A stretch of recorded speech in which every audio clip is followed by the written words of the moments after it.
Hi guys, Tony here with a new lesson. Thank you very much for joining me. I'm really excited about this one because I'm going to share with you a technique that, and I'm not being dramatic when I say this completely changed the way that I play guitar, and I would say it's the most important thing that I learned, and it's also the most fun thing to play around with. So I'm very excited to share this with you. This is accumulation of years of my own practice and my own learning, and I promise if you apply this technique to your practice every day, it will dramatically change the way you play and the way that you see the guitar.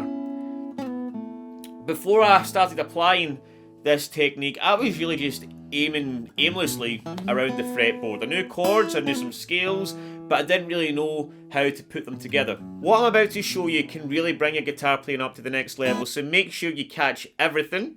Get your guitar and let's get started. You wanna play guitar? Oh, you wanna play guitar? Oh, you got to play guitar? Oh, you got to play guitar? Oh, you wanna play guitar? Oh, you wanna play guitar? Guitar made easy by Tony. Yeah.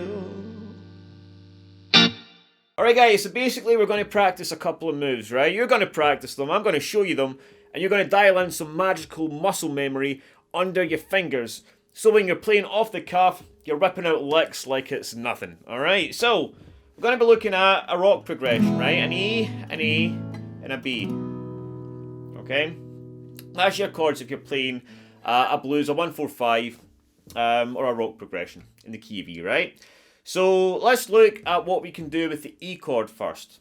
So when I look at an E chord, I see shape 3 of the pentatonic scale, right above my middle finger, right? So I've got 2, 4, 2, 4, 2, 4. How easy is that box?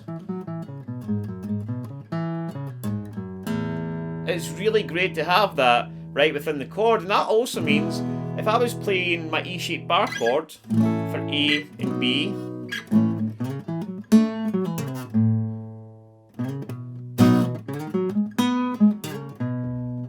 I've got the same notes round about that E shape, alright? The same, shape 3. So right away I know whenever I've got that shape, I've got that on my doorstep, which is really cool. Now, it doesn't end there, right? I've also got shape 4, which extends onto that, right? So if I slide on the D string from 4 to 6, I'm into shape 4 now. But we're not going to be looking at the whole thing, not whole shapes, just little moves that we can do. Alright, so I've got shape 3, sliding into shape 4 here, and that's a really cool move.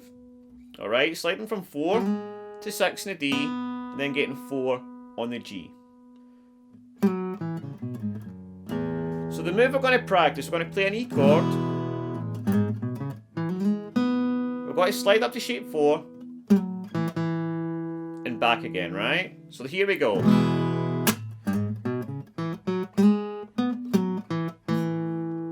A little slower. Play the E chord. We're going to slide from 2 to 4. Up the scale.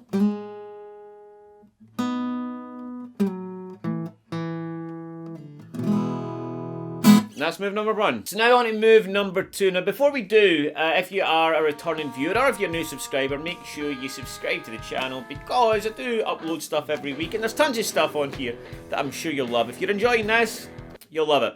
And also, if you like this lesson, if you're enjoying yourself, if you're having a good time, make sure you give it a thumbs up because it makes me happy. Alright, and it lets me know that you're enjoying the content, which is important to me.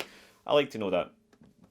Anyways, we are going to look at the A chord, okay, and what we've got on the A chord. Now, I love the A chord shape because we have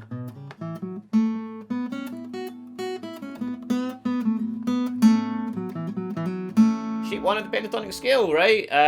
Being a major chord, we've got the root here in the 2 and the G, 5 in the E on both strings as well. Alright, so one cool move to practice is this kind of Hendrix thing you've got going on, because when you're in the A chord here, you've got these other 2 notes on the 4th fret, on the D and G, which are really accessible with your 3rd finger. Alright, so you can practice that. The move we're going to look at actually incorporates that, but also shape 2. You know, the extension of shape 1 brings us into shape 2.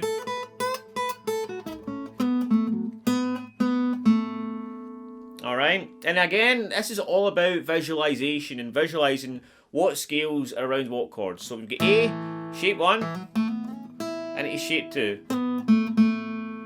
Alright, so the move we're going to practice goes like this. Alright, so we're hammering on from 2 to 4 in the D, then again 2 to 4 in the G, and sliding up to 6, getting 5 in the B, and then sliding again from G, 6 to 4.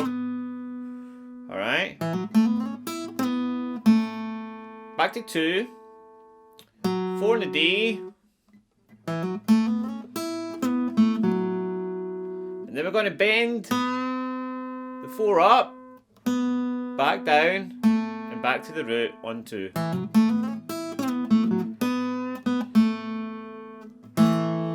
Alright, and that's move number 2. Okay, so move number 3 is also a Hendrix inspired move, and it sounds so cool. It is my favourite move to use. You'll hear it all the time, especially in kind of John Mayer, Hendrixy kind of stuff, and it just sounds sweet. The trick is knowing where the move is. Okay, so we're going to be looking at the E shape again, but in a bar chord context. So we've got E here, we've got the A shape, the A chord using the E shape on the 5th fret, and we've got the B using the E chord on the 7th fret.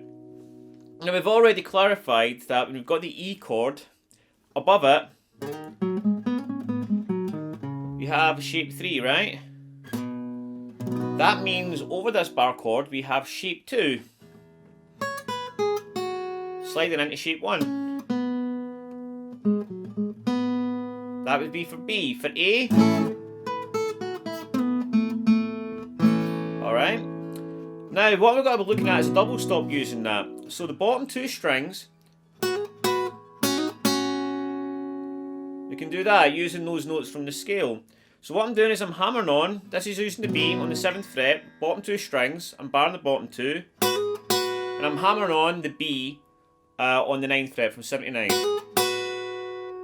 And then I'm using my index finger on the G on the 6th fret, middle finger on the B on the 7th fret, and I'm hammering on with my my 3rd finger onto 8 on the G, but I'm getting the G and B strings when I do that, right? And then when I come into the A chord, I can do the same thing. And then I can slide back into shape 1. And that's it. Okay guys, so they're very important moves to know when you're practicing the major chords. But of course, there is the minor chords. When you're playing rock and blues, there's tons of them. Alright, you're going to be using a lot of minor chords. So make sure you catch my other lesson here, which goes over the minor chord shapes, the scales, and some moves that you can use with them as well. Alright guys, take it easy, and I'll see you soon.